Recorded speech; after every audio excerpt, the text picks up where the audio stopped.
In the spring of 1944, German fighter pilots stationed at airfields across the Reich began receiving an unusual visit. A small formation of aircraft would land.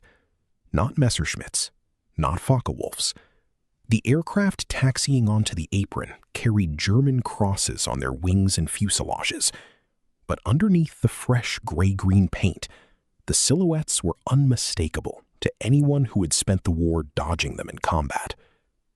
A Spitfire, a Mustang, a Thunderbolt, a Lightning, its twin tail booms impossible to disguise.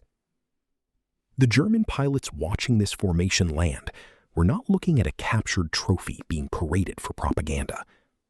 They were about to be handed the controls of the very aircraft that had been shooting them down, or shooting down their friends, for the better part of 2 years. This is the story of Zirkus Rosarius, the wandering circus. A unit so unusual that its own pilots gave it a name that sounds more like a traveling carnival than a military formation, and a unit whose mission, in the final desperate years of the air war over Europe, was to take the enemy's own machines and use them to teach the Luftwaffe how to survive against them. By 1943, the air war that the Luftwaffe was fighting over Western Europe had changed in ways that German fighter doctrine had not fully kept pace with. Earlier in the war, the Luftwaffe's fighter pilots had faced opponents whose aircraft and tactics were, broadly speaking, familiar quantities. The Spitfire and Hurricane that had contested the skies over Britain in 1943 were well understood by 1943. German pilots had been fighting them, studying them, and developing countermeasures against them for 3 years. But the air war over the Reich itself was changing. American bomber formations, escorted increasingly by long-range fighters, were appearing over German territory in growing numbers throughout 1943. New aircraft types, American types in particular, were arriving in the European theater that German pilots had little or no direct combat experience against. The Republic P-47 Thunderbolt, an enormous, heavily armored fighter unlike anything German pilots had previously encountered. The Lockheed P-38 Lightning, a twin-boomed, twin-engine fighter with a silhouette unlike any single-engine aircraft in either Air Force's inventory. And looming on the horizon, beginning to appear in increasing numbers from late 1943 onward, the North American P-51 Mustang, an aircraft that would, within a year, fundamentally change the balance of the air war over Germany. The problem was straightforward and urgent. A Luftwaffe pilot who had never sat in the cockpit of a P-47, who had never personally experienced how it turned, how it dived, how it climbed, was at a significant tactical disadvantage against pilots flying that aircraft in combat. Combat reports and intelligence assessments could describe an enemy aircraft's performance in numbers: top speed, climb rate, turning radius. But numbers on a page could not substitute for the visceral, practical understanding that came from actually flying the thing, or at least watching it flown by someone who had. In late 1943, the Luftwaffe High Command, specifically Adolf Galland, the General der Jagdflieger responsible for the fighter arm, authorized the creation of a unit specifically tasked with solving this problem.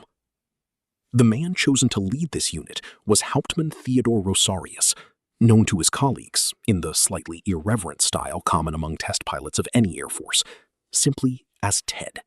In late 1943, Rosarius was tasked with forming what was officially designated the 2nd Squadron of the Versuchsverband Oberbefehlshaber der Luftwaffe, the 2nd Squadron of the Luftwaffe High Command's Experimental and Trials Unit.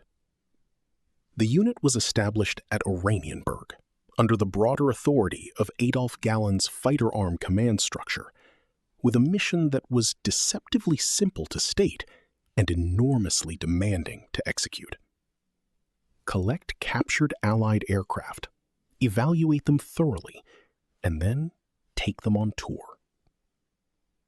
The unit's official purpose as recorded in the surviving documentation, was to familiarize pilots of the Reichsverteidigung, the defense of the Reich, the home defense fighter force tasked with intercepting Allied bomber formations over German territory, with the strengths and weaknesses of the Allied fighter aircraft they were now encountering in growing numbers.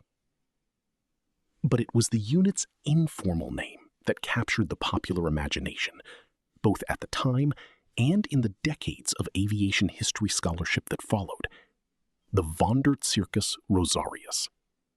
Rosarius's traveling circus. The name was apt in more ways than one. Like a genuine traveling circus, the unit moved from base to base, performing for new audiences at each stop, putting its unusual collection of attractions on display for crowds who had often heard about the unit before they had ever seen it with their own eyes. Building the Zirkus Rosarius's collection was in itself a substantial logistical undertaking. Aircraft did not simply present themselves for evaluation. They had to be acquired, and acquiring an intact or repairable example of an enemy fighter typically meant recovering one that had been shot down or had force-landed or had been captured through some combination of pilot error and German good fortune. The unit's collection eventually included examples of nearly every significant Allied fighter type operating in the European theater: the Supermarine Spitfire in multiple variants, the Hawker Typhoon, the de Havilland Mosquito, itself a remarkable aircraft, a fighter bomber constructed largely of wood that German engineers found genuinely difficult to believe was as effective as Allied combat reports suggested, the American P-38 Lightning, P-47 Thunderbolt, and eventually the P-51 Mustang in both early BC and later D model variants, as each new version reached the European theater. Once an aircraft had been recovered and repaired to flying condition, it was repainted in German markings, the standard Luftwaffe crosses and swastika tail markings, but with a critical addition: distinctive yellow undersides or tail sections intended to make absolutely certain that the aircraft would not be mistaken for a genuine enemy intruder and shot down by friendly German anti-aircraft fire or fighter patrols while flying in German airspace. The unit operated under its own distinct radio code, T9, a designation that allowed German air defense controllers to recognize these flights for what they were, rather than scrambling fighters to intercept what would otherwise have appeared to be an Allied aircraft penetrating deep into German territory. This precaution was not merely theoretical. A captured Spitfire or Mustang, flying low over a German airfield in broad daylight, looked, to any observer who did not already know what they were looking at, exactly like an enemy aircraft on a reconnaissance or strafing run. The unit's careful, distinctive markings were the difference between a successful demonstration flight and a tragic case of friendly fire against one of the unit's own irreplaceable aircraft. Beginning in spring 1944, the Zirkus Rosarius commenced its operational tours, traveling to frontline Luftwaffe fighter and anti-aircraft units across Germany and German-occupied territories in both Western and Eastern Europe, bringing its unusual collection directly to the pilots who needed to understand it most. The format of these visits, as documented in surviving accounts from pilots who experienced them, typically combined several elements. There were static displays. German pilots could walk around the captured aircraft, examine the cockpit layout, study the gun arrangements, and get a direct physical sense of an aircraft they might previously have known only from intelligence photographs and combat reports. There were demonstration flights in which the Zirkus's own experienced test pilots would put the captured aircraft through its paces, climbing, diving, turning, allowing the watching German pilots to observe firsthand exactly how the aircraft they would soon be facing in combat actually behaved in the air. This was information that no written intelligence report, however detailed, could fully convey. Watching a P-47 Thunderbolt execute a diving turn, watching how quickly it could reverse direction, Watching the specific visual signature of its engine exhaust at different power settings, these were the kinds of practical, visceral details that could mean the difference between survival and death in an actual aerial engagement. And on some occasions, though accounts differ on how frequently this occurred and unit records are incomplete on the point, frontline pilots were given the opportunity to personally fly the captured aircraft themselves under supervision, gaining direct hands-on experience of an enemy machine's handling characteristics. The reactions of German pilots who flew or closely studied the captured Allied aircraft, preserved in post-war interviews and published accounts, offer a fascinating window into how each Air Force's pilots judged their opponents, often through the lens of their own preferred tactics and aircraft characteristics, in ways that did not always produce entirely fair or accurate comparisons. Walter Wolfram, a Luftwaffe fighter ace who flew captured aircraft through the Circus's program, later recalled flying both the P-47 Thunderbolt and the P-51 Mustang. His assessment of the Thunderbolt was notably unenthusiastic. He found the aircraft's sheer physical size disorienting, the cockpit unfamiliar and oversized compared to the more compact German fighters he was accustomed to. It is a recorded historical irony that American pilots transitioning to the Thunderbolt from smaller aircraft often reported an almost identical initial reaction before discovering, as combat experience accumulated, that the aircraft's size concealed genuine and significant tactical virtues, particularly its ability to absorb battle damage that would have destroyed a lighter fighter. This pattern, pilots judging enemy aircraft through the lens of their own preferred fighting style, repeated itself across the documented evaluations conducted both by the Zirkus Rosarius and by its direct Allied counterpart, number 1426 Enemy Aircraft Flight, the Royal Air Force unit that performed the equivalent service evaluating captured German aircraft for British pilots. German Luftwaffe doctrine through much of the war emphasized diving attacks delivered from a position of tactical advantage, followed by rapid disengagement through a steep climb or dive, a fighting style that played to the particular strengths of aircraft like the Messerschmitt Bf 109. When German evaluation pilots assessed the Spitfire against these specific tactical criteria, the British fighter sometimes performed less impressively than its formidable wartime reputation might suggest, not because the Spitfire was a poor aircraft in any general sense, but because it was being judged against a set of tactical priorities it had not been specifically designed to excel at.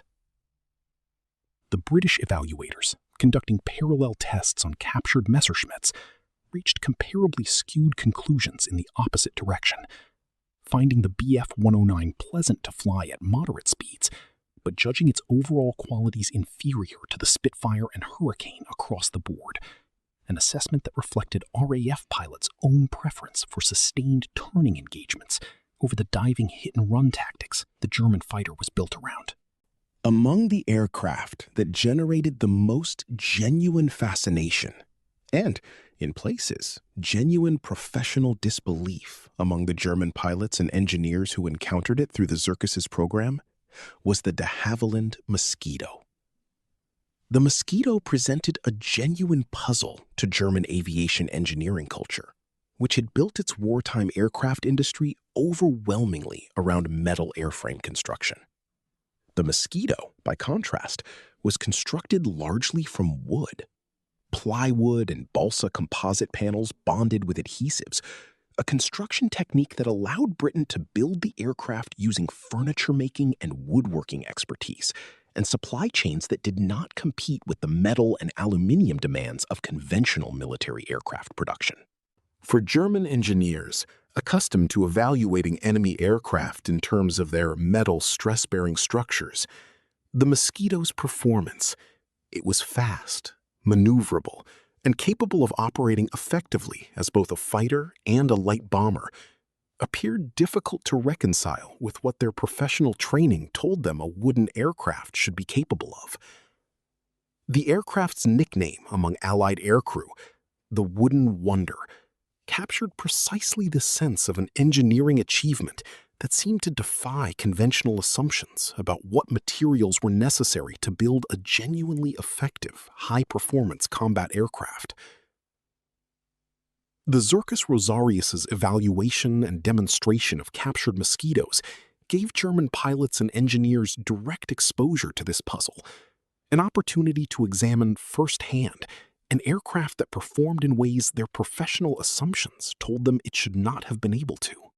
Of all the aircraft that passed through the Zirkus Rosarius's hands, none carried greater strategic significance by 1944 than the P-51 Mustang. The Mustang's combination of long range, high performance at altitude, and excellent handling characteristics made it, by the time the D model variant entered widespread service in 1944, arguably the single most consequential Allied fighter of the entire air war over Europe. The aircraft that finally gave American bomber formations fighter escort capable of accompanying them all the way to their targets deep inside Germany and back, eliminating the unescorted bomber losses that had made deep penetration raids so catastrophically costly through 1943.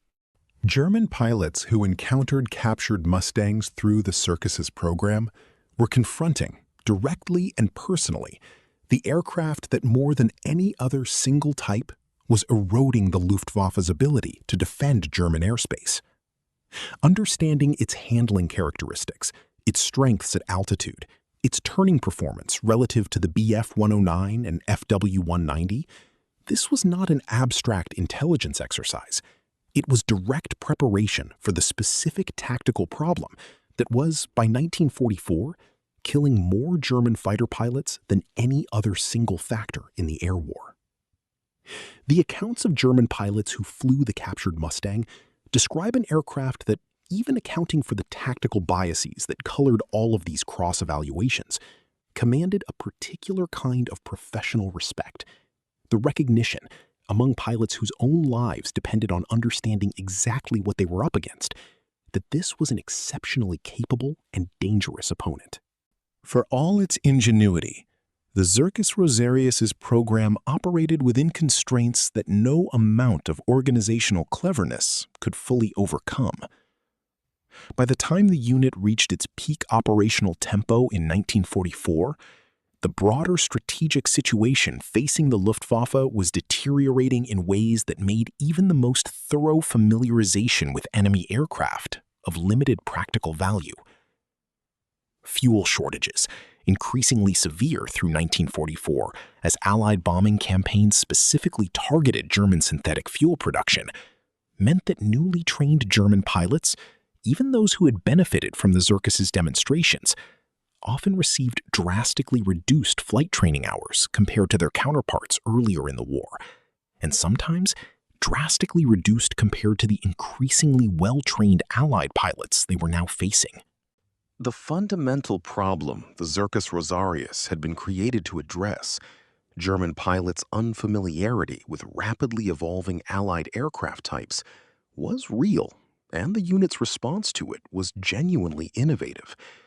But by 1944 and into 1945, knowing precisely how a P-51 Mustang turned and dived was of diminishing value to German pilots, who increasingly lacked the fuel for adequate training, the aircraft numbers to mount an effective defense, and, in the war's final months, the experienced instructor cadre needed to pass on what the Zirkus had taught them, as German losses among veteran fighter pilots mounted to unsustainable levels. The unit continued its operations into the closing months of the war, its tours becoming increasingly difficult to conduct as Allied forces overran the airfields and territories where it had once operated freely. When the war in Europe ended in May 1945, the aircraft of the Zirkus Rosarius, those that had survived the war's final chaotic months, fell into Allied hands. In a strange final irony, aircraft that had originally been British or American, captured by Germany, repainted and flown for German training purposes, were now recaptured by the very air forces that had built them in the first place. The unit's legacy is preserved today primarily in the photographic record. A substantial number of period photographs survive showing the unit's distinctively marked aircraft on tour at various Luftwaffe airfields, and these images have become some of the most studied and reproduced photographs in the specialist literature on captured aircraft evaluation programs of the Second World War. What the Zirkus Rosarius represents in the broader history of the air war is something that goes beyond the specific operational details of any individual aircraft evaluation. It is evidence of how seriously both major air forces of the European air war took the project of understanding their opponents, not through abstract intelligence assessment alone, but through the direct, hands-on, pilot-to-pilot transmission of practical combat knowledge. A Spitfire wearing a German cross. A Mustang flying under a Luftwaffe radio call sign. A Mosquito built of wood and adhesive, baffling German engineers who could not quite believe what they were looking at performed as well as it did.